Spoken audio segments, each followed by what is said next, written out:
Hello students, welcome to my channel. I hope आप लोगों की पढ़ाई अच्छी चल रही होगी। और मैं शुरू करती हूँ आज का वीडियो, जहाँ पर हम स्टार्ट करेंगे क्लास 10 का चैप्टर स्टैटिस्टिक्स। और इस स्टैटिस्टिक्स की जो बेसिक्स है आप काफ़ी छोटी क्लासेस से करते हुए आए हैं, तो मैं ज़्यादा बेसिक्स में नहीं जाऊंगी। तो मैं शुरू करूंगी, जो आपका सिलेबस है उसी से ही स्टार्ट करते हैं। तो आपका जो फर्स्ट पार्ट है वो है आपका मीन। हमारे मीन, मीडियन, मोड, इसी से रिलेटेड क्वेश्चंस है। तो सबसे पहले हम स्टार्ट करेंगे मीन। तो मीन या एवरेज ऑफ एनी, जो भी हम डेटा हम कलेक्ट किया है उसको हम कैसे फाइंड आउट करते हैं। तो हमारे बेसिकली मीन फाइंड आउट करने के तीन मेथड्स हैं, जो कि है आपके direct method, assume mean, deviation method या स्टेप डेविएशन मेथड। एक तो शॉर्टकट जिसको बोलते हैं अज्यूम मीन, जो है शॉर्टकट मेथड। मैं इसको यहाँ लिख देती हूँ। तो मीन आपके तीन मेथड्स है आपके सॉल्व करने के। पहला है आपका डायरेक्ट मेथड,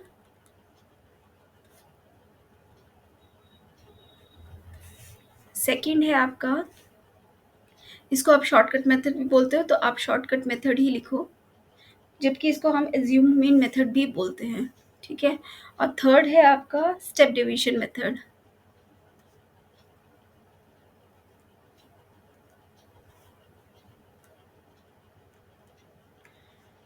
तो डायरेक्ट मीन जो मेथड है वो हम डायरेक्ट, आप मीन अभी तक जो कैलकुलेट करते आए हो वही आपका डायरेक्ट मीन है।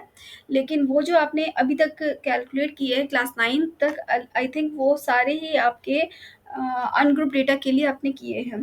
तो अनग्रुप डेटा और ग्रुप डेटा में क्या है कि आपको अनग्रुप डेटा मतलब आपको वेरिएबल दिया होगा। जैसे मैं एक एग्जांपल दे रही हूँ, इसको सॉल्व नहीं करूँगी, जस्ट एक एग्जांपल दे रही हूँ। जैसे कि आपको दिया हुआ वेरिएबल एंड उसकी फ्रीक्वेंसी दी हुई है। ठीक है। तो कोई भी वेरिएबल जैसे 5, 6, 7, ठीक है। क्लास में 5, 6, 7 कितने कितने स्टूडेंट्स के आ रहे हैं जैसे, तो उसकी फ्रीक्वेंसी होगी 4, 8 एंड 14 लाइक दिस। ठीक है। तो ये हो गया आपका आपका फ्रीक्वेंसी हो गया, कितने स्टूडेंट्स के कितने नंबर आ रहे हैं।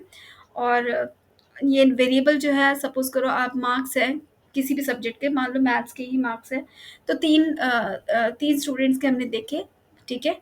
और ये आ गया आपकी फ्रीक्वेंसी, मतलब तीन स्टूडेंट्स के नहीं, हमने तीन नंबर्स देखे 5, 6, 7।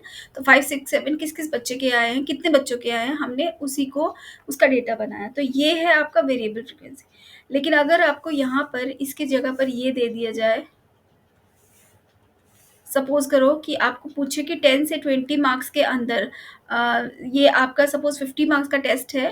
तो आपको पूछा जाए कि 50 मार्क्स में से 10 से 20 के बीच में कितने स्टूडेंट्स आए, फोर फोर स्टूडेंट्स। उसके बाद 20 से 30 के बीच में कितने स्टूडेंट्स के नंबर आए हैं, कितने स्टूडेंट्स ने इतने स्कोर किए हैं, तो वो हो जाएगा आपका 8। और 30 से 40 हो गया आपका 14 हो गए। और सपोज 40 से 50, ठीक है। तो यहाँ पर हो जाएगा आपको, सपोज करो ये आ गया आपका 15 स्टूडेंट्स आ गए। लेट मैं जस्ट कंसिडर कर रही हूँ। यहाँ पर एक और हम ले सकते हैं, 0 से 10 में कितने स्टूडेंट्स आए हैं, सपोज 2 स्टूडेंट्स 0 से 10 आए हैं। तो आपका ये हो जाएगा, इसको बोलते हैं हम ग्रुप डेटा। ठीक है। और जो पिछला वाला अभी मैंने बताया उसको बोलते हैं अनग्रुप डेटा। तो इनको निकालने के लिए हम किस तरह से दोनों की ही केस में, जैसे एक ग्रुप डेटा और अनग्रुप डेटा, ठीक है, इन दोनों के केस में हम मीन कैसे निकालेंगे, तो वो मैं एक बार आपको इस वीडियो में समझाऊंगी। और आज मैं वीडियो में मीन समझाऊंगी और मीन के डिफरेंट मेथड्स। और उसके बाद अगले वीडियो में हम एनसीईआरटी के क्वेश्चन शुरू करेंगे, ठीक है, एक्सरसाइज वाइज। तो अभी मैं शुरू करती हूँ। अनग्रुप्ड एक क्वेश्चन करेंगे, अनग्रुप डेटा अगर आपको दिया है तब हम उसका मीन कैसे निकालेंगे, एंड देन हम करेंगे ग्रुप डेटा और उसका हम कैसे मीन निकालेंगे यूजिंग डिफरेंट दीज 3 मेथड्स। ठीक है। तो चलिए शुरू करते हैं। तो चलिए देखते हैं, ये एक एग्जाम्पल 1 है। इसमें क्या पूछा गया है, the marks obtained by 30 students of class 10th of certain school in mathematics paper consisting of 100 marks are presented in the table below. Find the mean of the marks obtained by the students. तो यहाँ पर हमें mean निकालना है, कितने students है, 30 students है, और मार्क्स कितने ऑब्टेन हुए हैं, मतलब आउट ऑफ टोटल मार्क्स कितने हैं, 100 हैं। ठीक है, तो 100 में से किसको कितने नंबर मिले वो हम देख लेते हैं। तो जैसे यहाँ पर दिया हुआ मार्क्स ऑब्टेन 10, 10 कितने स्टूडेंट्स को मिले, एक स्टूडेंट को, 20 किसको मिले हैं, एक स्टूडेंट को। तो यहाँ पर देखो ये 30 है,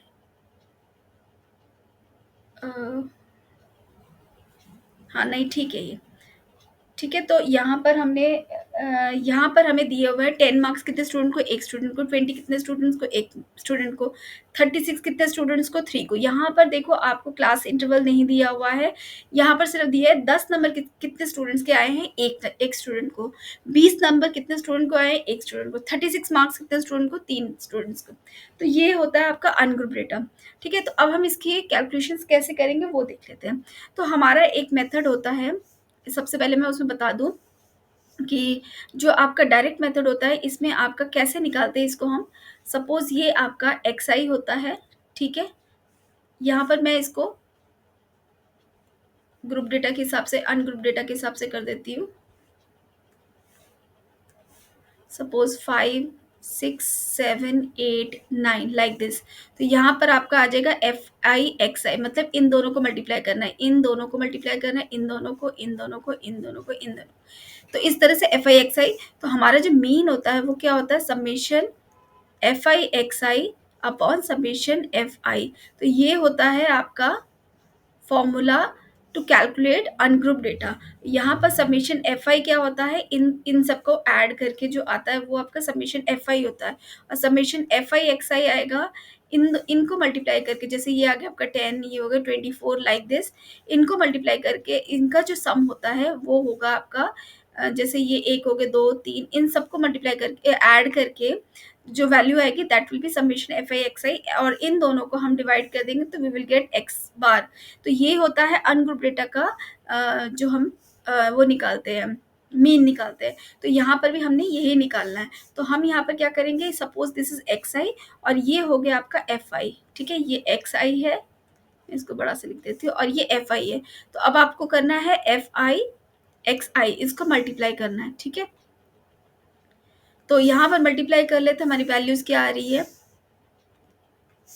तो 10 into 1 is 10, then it is 20, then 36 into 3 is 108, 160, 150, 112, then it is 240, 280, 72, 80, 176, sorry 6 और 9 3 27, 276 एंड दिस इज 95। ठीक है, तो अब हम इसका सम देख लेते हैं। तो आप एक चीज नोटिस कीजिए, यहाँ पर 30 स्टूडेंट्स दिए हुए, यानी FI आपका सबमिशन जो है वो आपको दिया हुआ है 30, लेकिन फिर भी आपको कंफ्यूजन है तो आप इसको चेक कर सकते हैं। तो ये तो आपको 30 दिया हुआ है, इसको देख लेते हैं हम। सबसे पहले इनको ऐड कर लेते हैं। तो 1 + 3 4 5 6 7 8 9 10 11 12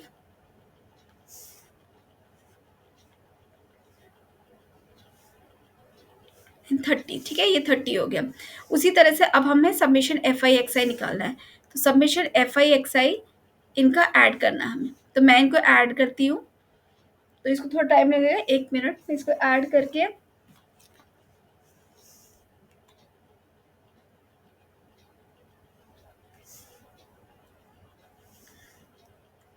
ठीक है, तो इनको ऐड करके मेरा आ रहा है, ये आ रहा है 1779।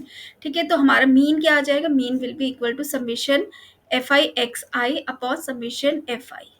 तो ये हो जाएगा 1779 divided by 30 and it is coming equal to 3 5 15, 3 9 27, 3 3 9। तो हमारा मीन आ गया 59.3। तो this is our answer for, ये कौन सा टाइप का क्वेश्चन हुआ, अनग्रुप डेटा। ये हो गया आपका अनग्रुप डेटा। तो जब आपका अनग्रुप डेटा होगा तो हम इसको इस तरह से फाइंड आउट करेंगे। ठीक है, अब देखते हैं हम ग्रुप डेटा में कैसे करेंगे। ओके, तो अब हम देखते हैं ये वाला question, find the mean of the following distribution. अब आप देखिए ये जो क्वेश्चन है, इसमें आपको जो डेटा दिया हुआ है दैट इज ग्रुप डेटा। ठीक है, तो सबसे पहले तो ये पॉइंट आ गया आपका कि ये सारा ग्रुप डेटा है।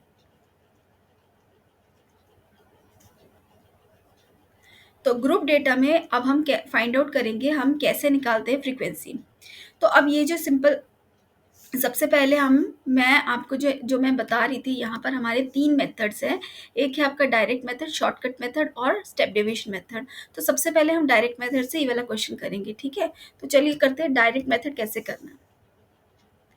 तो डायरेक्ट मेथड आपका बिल्कुल सिंपल है, जैसे अभी हमने अनग्रुप डेटा के लिए किया बिल्कुल वैसे ही करना है। सिर्फ डिफरेंस इतना है कि यहाँ पर क्योंकि आपको क्लास इंटरवल दिया हुआ है, तो यहाँ पर आपको एक मिड वैल्यू लेनी है। तो क्योंकि हमें मल्टीप्लाई करना है तो हम दोनों से मल्टीप्लाई नहीं करेंगे, हमको मिड वैल्यू लेनी है। तो ये मिड वैल्यू के लिए आपको एक अलग टेबल बनाना पड़ेगा, mid value, not mid point, is mid value. तो इसी को हम लेंगे एक्स आई। ठीक है, ये आपका फ्रीक्वेंसी, ये एफ आई है। ठीक है, तो अब हम ले लेते हैं इसका मिड वैल्यू। तो देखिए 10 प्लस 30 कितना होता है, 40, 40 डिवाइड बाई 2। आपको इस तरह से इसको लेना, 10 plus 30 40, this is 40 divided by 2 यानी 20। तो 20 हो गया आपका मिड वैल्यू। वो तो हमें देखकर पता चल रहा है, लेकिन मैं जस्ट आपको मेथड बता रही हूँ कि हम किस तरह से इसकी मिड वैल्यू लेते हैं। तो ये आ गया आपका 20, this is 40, this is 60, then this is 80 and this is 100। तो ये तो आ गए आपके मिड वैल्यूज। अब हम क्या करेंगे, अब हम यहाँ पर भी यही निकालेंगे, यहाँ पर F I X I multiply करेंगे। ठीक है, तो एफ आई और एक्स आई मल्टीप्लाई करना है, यानी इन दोनों को इनको इसको और इसको मल्टीप्लाई करना है। तो हम यहाँ मल्टीप्लाई करते हैं, तो ये हो जाएगा 1800, this is 1800, then this is 1600, then this is 4000। अब हम इनको ऐड कर लेते हैं, तो इनको ऐड करके हमारा आ रहा है 816।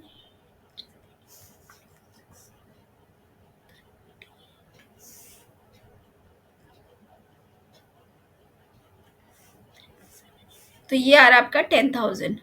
ठीक है, तो ये आया सबमिशन एफ आई एक्स आई की वैल्यू आई 10,000। ठीक है, और यहाँ पर हमने लेना है सबमिशन एफ आई, वही सेम जैसे हमने ग्रुप अनग्रुप के लिए किया था, बिल्कुल वही। यहाँ सबमिशन एफ आई हम लेंगे, तो सबमिशन एफ आई कितना आएगा, तो यहाँ पे देख लेते हैं 9 to 11 12 13 14 15 16 17 18 19 20। तो ये आ रहा है आपका 200, दिस इज 200। और यहाँ पर हमारा फॉर्मूला क्या हो जाएगा, mean will B same summation F I X I upon summation F आई। तो यहाँ समेशन एफ आई एक्स आई कितना है, 10,000 डिवाइडेड बाय 200। तो इसको कैंसिल करते हैं, तो ये आ रहा है आपका 50। तो आपका जो मीन आ रहा है दैट इज 50। तो ये था हमारा डायरेक्ट मेथड। तो यहाँ पर मैं लिख देती हूँ ये डायरेक्ट मेथड है। तो ज़्यादातर क्वेश्चंस में आपको डायरेक्ट मेथड ही यूज़ होता है। कब हमें स्टेप डेविएशन मेथड यूज़ करना और कब हमें शॉर्टकट मेथड यूज़ करना है वो हम आगे डिस्कस करेंगे। तो अभी हमने ये किया डायरेक्ट मेथड, इसको हम स्टेप डेविएशन से भी कर सकते थे और इसको हम शॉर्टकट से भी कर सकते हैं। लेकिन पहले हम देख लेते हैं कि शॉर्टकट मेथड कैसे करना, पहले हम वो डिस्कस कर लेते हैं। तो हम वो करेंगे नेक्स्ट क्वेश्चन में। तो देखते हैं हमारा अगला क्वेश्चन क्या है। तो the following table gives the distribution of total household expenditure of a manual worker in the city. ठीक है, तो you have to find out the mean. Expenditure क्या है आपका, ये गिवन है आपको और ये फ्रीक्वेंसी है। तो एक्सपेंडिचर, अब यहाँ पर तो हम सिंपल एक्स आई, सबसे पहले तो यहाँ मिड वैल्यू लेनी है। ये आपका एफ आई है और ये एक्स आई है। तो एक्स आई में क्या लेना है, मिड वैल्यू लेनी है। तो ये तो आपका सेम रहेगा। तो यहाँ पर आएगा इन 100, यहाँ पर मैं आपको बता देता हूँ 100 प्लस 150 यानी कि 250, 250 डिवाइडेड बाई 2 इज़ 125। तो ये आ जाएगा 125। इसी तरह से आप सारे करोगे तो आपका आ जाएगा, जो मैं लिख रही हूँ ये वैल्यूज़ आती जाएंगी, आप खुद भी करके दे सकते हो। तो ये आ जाएंगी वैल्यूज़। ठीक है, तो ये 275, that is 325, 375, then it is 425 and 475।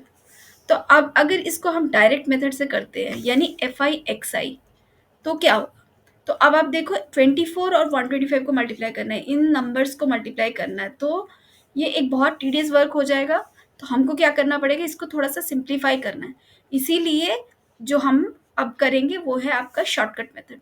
तो हम यहाँ पर FI/XI नहीं निकालेंगे, यहाँ हम कौन सा मेथड कर रहे हैं, शॉर्टकट मेथड कर रहे हैं। तो शॉर्टकट मेथड में क्या होता है, ये जो आपके XI वैल्यूज है इसमें से किसी एक वैल्यू को आप अज्यूम्ड मीन मान लो, जिसकी वैल्यू हो, मान लो हमने ए मान लिया। तो मान लो कोई भी, आप इसको कोई भी वैल्यू ले सकते हो। तो जैसे कि मैंने मान लिया इसको अज्यूम्ड मीन, मैंने मान लिया ये 275 को मैंने ए मान लिया, ठीक है। अब एक बात मैं बता दूं कि अज्यूम्ड मीन जो है आपका ज़रूरी नहीं है कि हर स्टूडेंट का एक ही होगा, कोई 325 भी ले सकता है, कोई 275, कोई 225 भी ले सकता है। तो जिसने भी जो वैल्यू ली है उसके अकॉर्डिंगली कैलकुलेशंस होंगी, तो चीटिंग के कोई चांसेस नहीं है, तो ये ध्यान रखना, इस पर कोई चीटिंग नहीं करनी है। तो यहाँ पर आपको अपनी ही वैल्यूज को ध्यान में रखकर करना है, ए की क्या वैल्यू ले रहे हो उसके अकॉर्डिंग आपकी कैलकुलेशंस आएंगी। आंसर सब में सेम ही रहेगा, लेकिन कैलकुलेशन जो चेक की जाएगी उसमें आप अगर चीटिंग करके कोई करता है तो वो उसको नंबर नहीं मिलेंगे। तो पहले ही बता देते हो, यहाँ पर चीटिंग की कोई जगह नहीं है, ध्यान रखना। यहाँ पर ए की वैल्यू हमने ले ली 275, ठीक है। तो ए मैंने मान लिया 275, ठीक है। मैं यहाँ पर मान लेती हूँ अज्यूम्ड मीन, मैं ये आपको यहाँ लिख कर दे रही हूँ, लेकिन यहाँ पर अलग से लिखने की ज़रूरत नहीं है। आप यहाँ पर लिखोगे 275 इज अज्यूम्ड मीन, और यहाँ पर हम क्या कैलकुलेशन करेंगे, ये आएगा आपका DI, डेविएशन। तो डेविएशन क्या है आपका XI माइनस ए। तो आपको XI माइनस ए मतलब 275, तो मैं यहाँ 275 लिख रही हूँ, तो ये आएगा आपका XI माइनस ए। या फिर आप इसको XI माइनस ए ही करके करो ताकि कंफ्यूजन ना रहे, आप इसको XI माइनस ए करो, ठीक है। ये निकालना है आपको DI। अब हम DI निकालते हैं। तो DI निकालने के लिए सबसे पहले वैल्यूज देख लेते हैं क्या है। ये 275, 125 माइनस 275, तो कितना है 275। मैं ये पहला करके दिखा रही हूँ, बाकी तो आप कर लेंगे। ये आगे 50, ये आगे 150 माइनस 150, ठीक है। तो इस तरह से हमने ये करना है। ये आ गया आपका minus 150, then it is minus 100, then it is minus 50, then it is 0, 275 minus 275 is 0, then it is 50, 100, this is 150 and this is 200, ठीक है। तो ये आ गया आपका ए की वैल्यू। तो अब आपने क्या करना है, अकॉर्डिंग टू दिस मेथड आपने क्या करना है, DI को यहाँ पर आपका जो नेक्स्ट जो मल्टीप्लिकेशन टेबल आएगा, मैं यहाँ पर कर रही हूँ इसको, तो वो आएगा आपका FI/DI, ठीक है। तो यहाँ पर आपने FI/DI करना है, यानी 24 को मल्टीप्लाई करना है माइनस 150 से। तो ये आपका FI/DI, यहाँ से ये थोड़ी सी वैल्यू आ गई आपकी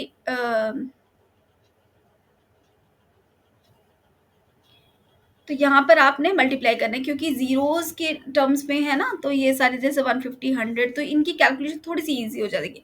आप 225 को 33 से मल्टीप्लाई करोगे तो इसको करने में डिफिकल्ट होगा। 40 को 175, इसकी जगह पर आप 40 को 100 से मल्टीप्लाई करो तो ईजी हो रहा है, तो इसीलिए इसको शॉर्टकट मेथड बोला है। हालांकि इस क्वेश्चन के लिए आपका मैं बता दूं कि ये आपका एज्यूम, आपका शॉर्टकट मेथड से बेटर यहाँ पर स्टेप डिवीजन मेथड है, जो मैं अगले क्वेश्चन में बताऊंगी आपको, या फिर इसी क्वेश्चन के लिए मैं आपको स्टेप डिवीजन बताऊंगी, लेकिन अभी के लिए आप पहले शॉर्टकट मेथड देख लो। तो हम क्या करेंगे, FI इंटू DI, तो इन दोनों को मल्टीप्लाई करते हैं, ये वैल्यू आ रही है आपकी, मैं मल्टीप्लाई कर रही हूँ, it is 3600, then it is minus 4000, then it is 160, 1650, then 28 into 0 is 0, this is 1500, this is 2200, इन दोनों को multiply 16 into 150 is 2400, and 7 into 200 is 1400। अब हम क्या करेंगे, सबमिशन FI/DI, तो अब हम करेंगे सबमिशन FI/DI, इनको ऐड करेंगे। तो सबसे पहले आप इन चारों को जो पॉजिटिव है उनको ऐड करो, यानी 1500 प्लस 2200 प्लस 2400 प्लस 14। ठीक है, तो इनको ऐड करके आपका कितना है पहले वो देख लेते हैं। दिस 00 4 4 8 9 10 15 4 5 6 7 7500। तो ये आ गया पॉजिटिव वैल्यूज। और नेगेटिव वाला देख लेते हैं, -3600 -4000 एंड -1650। तो ये आ रहा है 5 6 6 12 3 और 4 7 8 9। ठीक है, तो ये आ रहा है -9250 और प्लस में आ रहा है 7500। तो इनको कर लेते हैं, इनका डिफरेंस कितना है 571। ठीक है, तो माइनस ये आ जाएगा -1750, यहाँ माइनस आएगा क्योंकि ये बड़ा है। तो -1750 तो ये आ गया समेशन FI/DI। और यहाँ पर हम करेंगे समेशन FI। तो ये तो आपका सेम ही रहेगा, समेशन FI तो हमेशा ही करना है आपको। तो इनको हम ऐड कर लेते हैं। तो ये ऐड करके आपका आ रहा है फ्रीक्वेंसी की सम जो आ रहा है वो आ रहा है आपका 200। ठीक है, तो अब हमारा फॉर्मूला क्या बनता है? तो इन दिस केस ये शॉर्टकट मेथड में क्या होगा, शॉर्टकट मेथड के लिए फॉर्मूला क्या बनता है, ये बनता है आपका assumed mean plus summation FI/DI upon summation FI। ठीक है, तो अब हम इसको पुट करते हैं। assumed mean हमने क्या लिया था 275 प्लस समेशन FI/DI के -1750 डिवाइडेड बाय 200। तो इसको हम कैलकुलेट करते हैं। तो ये आ जाएगा 275 माइनस इसको डिवाइड करते हैं तो ये आ जाएगा 8।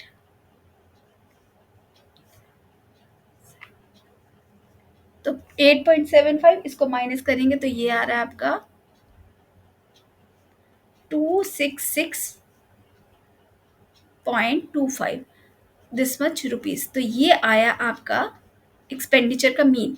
तो this is your answer x mean. तो अब हम देख लेते हैं नेक्स्ट क्वेश्चन, जिसमें हम यूज करेंगे step division method. The weekly observation on a cost of living index in a certain city for the year 2004 and 5 are given below. Compute the weekly cost of living index. तो हमें ये निकालना है, इसमें भी हमें mean निकालना है। तो अब मीन निकालने के लिए हमें क्या करना पड़ेगा, सबसे पहले यहाँ पर वही सेम, सबसे पहले तो एक्स आई, ये आपका एफ आई है, ये एक्स आई। एक्स आई मतलब मिड वैल्यू। मिड वैल्यू किसकी लेनी है, यहाँ पर लिख लेते हैं मैं इसको, सॉरी ये एक्स आई लिख लेते हैं, ये मिड वैल्यू है। तो मिड वैल्यू क्या आ रही है आपकी, यहाँ पर आएगा 1400 और 1500 का मिड वैल्यू क्या आएगा 1450। ठीक है, इसको हाफ करके इसको ऐड करके इसको डिवाइड करना है। तो सिमिलरली इनका भी यही आ रहा है, ये आप करके देखेंगे, यू कैन डू इट। और ये आ जाएगा 1650, देन 1750, 1850, देन इट इज 1950। तो ये तो मिड वैल्यू आ गई। अब आप देख पा रहे हैं कि मिड वैल्यू और ये जो नंबर्स हैं बहुत बड़ी बड़ी वैल्यूज़ है। मतलब हमें तो एफ आई एक्स से जनरली करना होता है, यहाँ पर एफ आई एक्स से काफ़ी बड़े बड़े नंबर्स आएंगे। हम क्या करेंगे, अब इसको सिंप्लीफाई करना है। तो सिंप्लीफाई करने के लिए हमने स्टेप डिवीजन शॉर्टकट मेथड जो किया था, शॉर्टकट मेथड तो करेंगे ही। यानी कि आप कोई भी एक मीन को एज्यूम कर लो, एज्यूम मीन ले लो। तो हमने मान लिया एज्यूम मीन जो है, सपोज करो आपका 1750 है। ठीक है, तो मैंने मान लिया ये आपका एज्यूम मीन है, दिस इज ए। तो यहाँ पर तो यहाँ तक तो आपका सेम रहेगा। तो यहाँ पर हमें हमारा आ गया ए, आपका आ गया 1750। ठीक है, हमें यहाँ पर निकालना क्या है वो देख लेते हैं। तो यहाँ पर हमें निकालना है डी आई, नहीं निकालना। डी आई क्या था हमारा, डी आई तो था हमारा एक्स आई माइनस ए। अब यहाँ पर डी आई से क्या करना है, हमें D I divided by H करना है। एच मतलब क्लास साइज। तो क्लास साइज यहाँ पर कितना है देखो, 1500 माइनस 1400 मतलब कि 100। तो आपको जो एक्स आई माइनस ए जो हमने डी आई निकाला है पिछले क्वेश्चन में, उसको हमें डिवाइड करना है एच से। तो ये थोड़ा और सिंप्लीफाइड वैल्यू आ जाएगी और इससे हमारी कैलकुलेशन और इजी हो जाएगी। तो इसीलिए यहाँ पर हम एच से डिवाइड करेंगे। तो ये एच से डिवाइड करेंगे तो हमारा जो नेक्स्ट आएगा ये क्या आएगा, U I equals to X I minus A. अच्छा मैं इसको इधर लिख लेती हूँ, यू आई क्या आएगा आपका, U I equals to X I minus A divided by H. और एच आपका है यहाँ पर, एच आपका 100 है। और आपका ए कितना है 1750। अब आप कीजिए, तो एक्स आई माइनस ए यानी 1750 माइनस 1450 कितना आया, ये आ गया आपका 300। 300 डिवाइडेड बाय 100 तो कितना आया 3। तो ये आ जाएगा -3, then it is -2, -1, then it is 0, 1 and 2। अब आपको क्या करना है, अब इस पार्ट के लिए क्या करना पड़ेगा, मैं यहाँ पर कर रही हूँ ताकि ये अच्छे से समझ में आए। ये आएगा एफ आई, सॉरी यहाँ लिखते हैं F I U I, not D I but U I. यहाँ पर हम स्टेप डिविजन कर रहे हैं इसलिए एफ आई यू आई। तो यानी कि ये दोनों मल्टीप्लाई होंगे, सॉरी नॉट दिस वन, तो ये और ये मल्टीप्लाई हो गए, ठीक है। तो ये देखो कितनी सिंप्लीफाइड वैल्यू आ गई। अगर आप इसको इससे मल्टीप्लाई करते तो कितना टाइम लग जाता है इसको कैलकुलेट करने में। कैलकुलेशन तो हो जाती है लेकिन टाइम लग जाता है, तो हमारे को टाइम सेव करना है इसीलिए हमें ये मेथड दिया गया है। तो -10, -20, then it is -20, then it is 9 into 0 is 0, then 6 into 1 is 6 and 2 to the 4।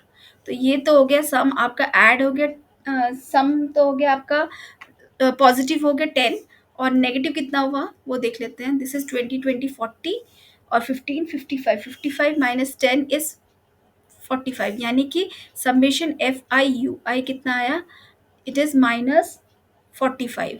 और आपका जो समेशन एफ आई है वो देख लेते हैं। 6 और 2 8, 8 और 9 17, 20, 47, 37, 37 एंड 10 47, 47 एंड 5 52। तो ये आ गया आपका 52। सबमिशन एफ आई आया आपका 52। तो अब हम इसको कैलकुलेट कर लेते हैं। तो यहाँ के लिए हमारा फॉर्मूला क्या है, तो मीन होता है, mean for step deviation method,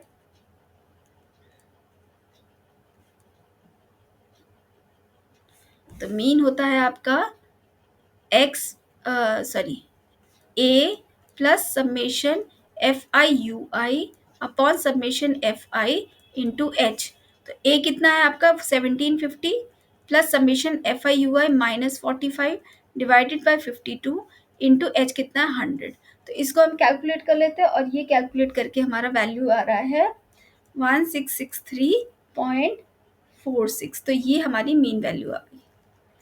तो इस तरह से हम कैलकुलेट करते हैं स्टेप डिवीजन मेथड, और ये आपका फॉर्मूला है स्टेप डिवीजन का।